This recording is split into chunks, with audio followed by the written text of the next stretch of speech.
أعوذ بالله من الشيطان الرجيم. بسم الله الرحمن الرحيم. إن هؤلاء ليقولون إن هي إلا موتتنا الأولى وما نحن بمنشرين. سورة دخان 24-25 नंबर आयत, 34-35 नंबर आयत. په دې آیاتونو کې د مشرکانو لپاره زجر دی په دې خبره باندې چې دوی دوباره ژوندون نه مني، او د مشرکانو هغه دلایل ذکر کیږي چې کم دلایل به دوی په خپل دعوه باندې ثابت پیش کول چې دوباره ژوندون نشته دی. الله تعالی وایي ان هؤلاء یقینا دا کسان چې د الله تعالی د وحدانیت دلایل په خپل غوږ باندې اوري، ليقولون خامخوای ان هي الا موتتنا الاولى، نره دا حالت زمن مگر مرګ زمن اولنې دی، وما نحن بمنشرين او نه یو موږ دوباره ژوند کېدلو والا. کافرانو به ویل چې زمن اخرنۍ حالت صرف د اخري مرګ دی، او د اخري مرګ نه بل حالت زمن لپاره نشته، یعنی دوباره ژوندون به کې رستار نشته، او بیا ځاګې نه بعد خاورې کېدل او ختمېدل. نو دا خلک دوباره ژوندون نه منکرو، او دلیل دا وایو فاتو چې تاسو راوړئ بآبائنا زمون پلاران ان کنتم صادقین که تاسو رښتونی یې.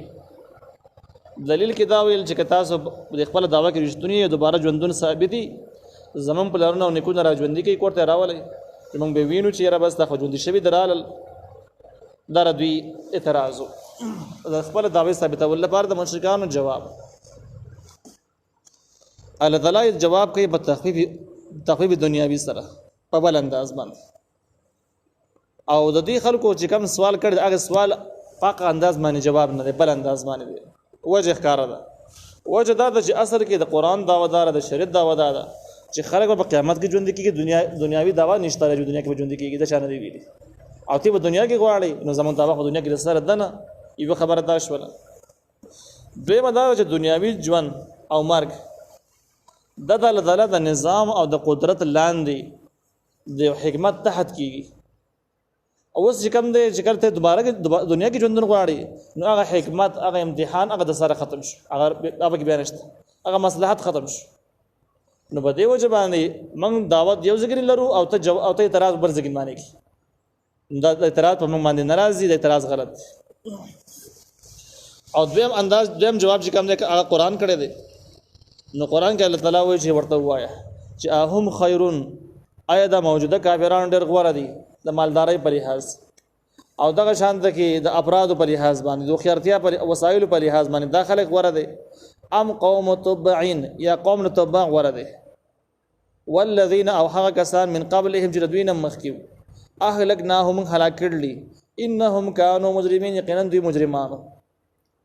او خلاصې دا شوله چې د دینه مخکې تبع قوم چې کوم دی غړ طاقتور قوم، اپرادي لحاظ باندې هم ډېر زیات، فتوحات هم ډېر زیات کړي، تر دې چې په عرب باندې د حکومت او دغه شان د شام، عراق او د ډېرو عجم ملکونو باندې د حکومت، خو د دې باوجود چې د اسلام دشمنان شنو دغه خلک الله هلاک، او د دې مخکې عادیان، سمودیان، خزورور خلک الله تعالی هلاک کړي چې جرمونه کړي، د الله تعالی دین نه مانو، الله هلاک. نو موجوده کافران د هغوی نه زیات طاقتور او زورور نه دي چې بچ پرانه پاتې شي. ای خلاصه شو، دا جواب شو په تخفیف دنیاوی سره. دې ځکه کې دا مسله ده چې د قوم توبه څه شي دی، مخکې هم دا باس تر شوی دی، د قوم توبه یو باس یو ذکر مخکې هم شوی، دلته کې هم قرآن مزید احوال نه ذکر کړي، د سوق او چرته اوسېدل، څه کارونه کړي دي، په کم جرم کې ونیولې شو، څنګه هلاک شو. لیکن تاریخی اقوال به دي کېشته کم چې امام ابن کثیر رحمه الله نقل کړي دي.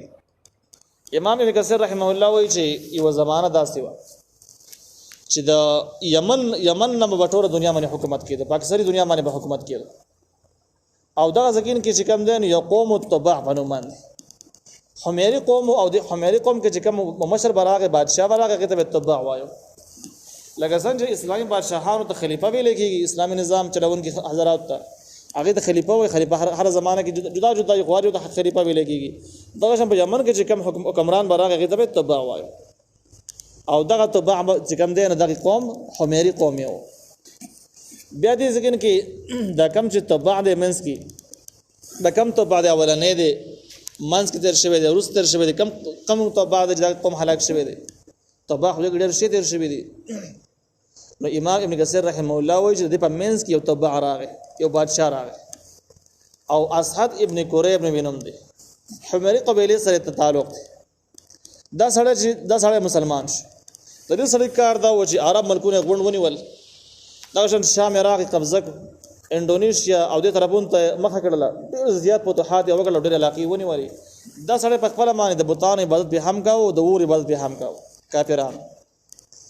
اخر کې ډېر هغه په مدینه منوره باندې حمله وکړه. مدینه منوره چې کله د حمله وشوله مدینه والا ور دي سره عجبه غونډه کار وکړو د ورځې به سره سخت جنگ کاوه مدینه ته به رساله نه پرې خودل او چې کله بشپشوا نو بیا به ټول له روټي وکړه دعوت په ورکړه ته زموږ مېلمانه یې.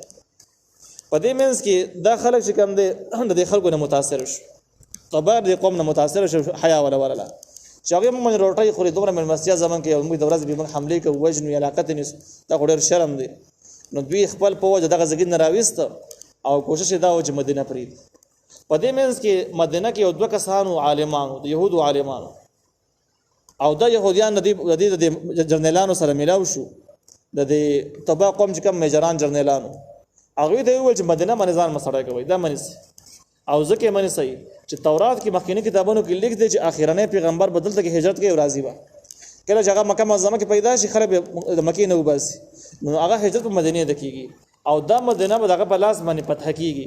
نو چې کله دغه پیغمبر په لاس باندې مدینه نیول کیږي استاد د پت پرستیان د قصې پکې نه چلیږي اسی خواریان مکه وزان مفاظه وي. نو دغه کسانو دغه فوجي مشرانو دا دوه کس يهوديان علما رضان سره بوتل یمن ته ورسول.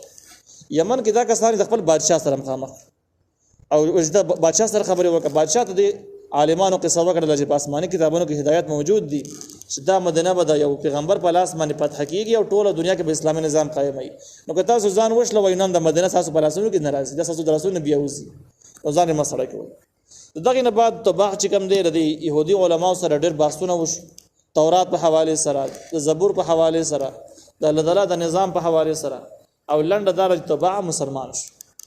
کله چې مسلمان شو به قوم ته دعوت ورکو قوم یې ګڼ مسلمان شو ډېر لوی ریاست په زمانه کې مسلمان شو تورات یې قبول کو تورات یې ومانو او په زمانه کې تورات د حق کتابو. بیا د تبع چې کوم دی په خپل باندې د تبع چې کوم اسحد ابن قریب نوم دی دی وفات شو. چې کله دی وفات شو د وفات نه بعد قوم بیا گمراه شو سرکش او چې کله دوباره سرکش شو به باندې زبردست عذاب راغی او دوی ختم کړ هغه نظام هغه لوی ریاست حکومت هغه نسکور شو. نو بده کې دغه تبع ته اشاره ده د منځنه تبع دی. الله تعالی وي دغه تبع قوم چې کوم د مجرمانو من هلاک معلومه کې دا چې تبع خپل نه دی هلاک شوی تبع چې کوم دی مؤمن تر شوی دنیا نه هغه جنتی سړی دی او د تبع نورسته قوم هلاک شوی دی. اب دې باندې ډېر روایت هم شته دي کوم چې ابن ابي حاتم هم نقل کړی دي چې نبی رسول الله فرمایل چې ولې تبع ګډ وډ نه یادوي په بد الفاظ سره به نه یادوي تبع خپل مسلمان دی قوم سرکش شوی دی تبع خپل باندې مؤمن تر شوی دی. نو دغه قوم تبع قوم بحث پر ذکر کې راغی چې کم کسان دین دشمنانو دومره لوی ریاست دومره لوی حکومتونه وسایل اسباب په ټوله دنیا کې د یو سپر پاور الله تعالی نس نابود لو بيخي اثر پاتې نشي. نو موجوده کافرانو د هغه په نسبت باندې ډېر کمزوري دي دوی سم نشي کولای نو د دوی رانیول او هلاک ور خو دوی خبره نشو ډېر خاصه خبره شو. الله تعالی بل دلیل خبرش کوي په دې خبره باندې چې دوباره ژوندون حق دی او کافرانی نه مني. نو الله یوم خلقنا السماوات والارض من نه پیدا کړی اسمانونه او زمکه وما او هغه چې بینهما لدی په منځ کې دي لاعبین عباس بے فائدې من بے فائدې نه دي پیدا کړی. بے فائدې بل څنګه شي چې کله د ظالم او د مظلوم منځ کې فرق ختم شي د ګناګار او د بے ګناه منځ کې فرق ختم شي فرق به څنګه ختميږي چې کله د جنت او جهنم نه انکار وشي خلای وي دوباره ژوندون نشته او دوباره ژوند نه انکار وشي جنت او جهنم نه به انکار وکي چې دا غیر د انکار وکړي نو د مجرم او د مؤمن لیول یو شي ظالم او د مظلوم لیول یو شي ځکه تاسو یې ختم شي سرشته دی نه نو ټول یو شان کې شو خج ظالم مظلوم خو بد تابعدار نه فرمان ټول یو انجام تر ورسېدل نو پته ولګي چې د دنیا را دومره کائنات بے فائدې پیدا شوی ریس حقیقت نشته عباس شي نه دي خو نو چې ابس کار خو یو معمولی انسان چې معمولی قلم بکی بے فائدې کار نه کوي. نو الله تعالی چې دومره لوی ذات دی دومره کائنات څنګه بس پیدا کړل نو دغه نه پته لګي چې د کائنات او د پیدایش نه کائناتو کې سوچ کوو نه په خپل اندازه لګي چې قیامت ثابت دی. قیامت شته یو ورځ داسې شته چې پاکي به د حق او د باطل د ظالم او د مظلوم تفوز ضرور کیږي او تبه د خپل جزا به ورکړي خپل حساب پیش کړي. دا قلم مني بده مني قلم هم گواه دی. نو الله تعالی یو ما خلقنا السماوات والارض موږ نه دي پیدا کړی اسمانونه او ځمکه او هغه چې په منځ کې دي لاعبین به پیدا ما خلقناهما موږ نه دي پیدا کړی ځمکه او اسمان الا بالحق مگر د پاره د ظاهر او د حق ولكن اکثرهم لا يعلمون لیکن اکثر خلق پوهیږي نه.